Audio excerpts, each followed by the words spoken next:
Tu m'as demandé comment on en était arrivé là, petit. En 2047. Alors laisse-moi te faire le résumé des dernières heures de l'humanité. 2026 est considéré comme la dernière année où les nantis vivent encore dans leur faste sans subir les conséquences des catastrophes qu'ils ont provoquées. Les ouragans Idalia et Whitney dévastent les côtes américaines à seulement quelques semaines d'intervalle. Le coût des catastrophes naturelles dépasse lui le seuil symbolique des 1000 milliards de dollars pour cette seule année. Le nombre de réfugiés climatiques, lui, est désormais estimé à 100 millions de personnes par an. 2027, le point de non-retour.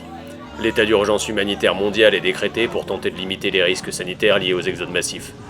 De nombreux pays d'Europe se désolidarisent de l'Union et restaurent leurs frontières, sur fond de mouvements sociaux et de crise économique. 2028, qu'on appelle aussi la Grande Nuit. Un blackout terroriste orchestré par les elfes, Echo et les Gaïens prive simultanément une trentaine de pays de réseaux de communication et d'électricité, provoquant des scènes de barbarie et entraînant la pire crise économique de tous les temps. 2031, la caldeira comme on dit. La terrible éruption des champs flégréens dévaste une partie de l'Italie et recouvre l'Europe sous un nuage toxique de dioxyde de soufre. Perçu comme un signal de révolte de la nature, l'événement déclenche une frénésie terroriste et sectaire.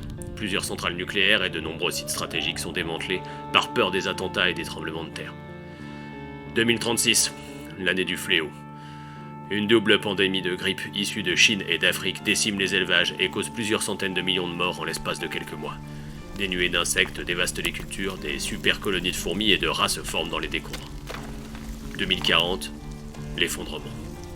Les sites industriels, les réseaux et les infrastructures sont détruits, inondés, infestés ou abandonnés les uns après les autres. Les derniers gouvernements militaires et les États privés se retranchent dans des îles, des bases ou des cités fortifiés. À l'exception de quelques radios, les derniers grands médias cessent d'émettre. Et voilà petit, comment on en est arrivé là, en 2047. Aujourd'hui, une année où tout reste à écrire.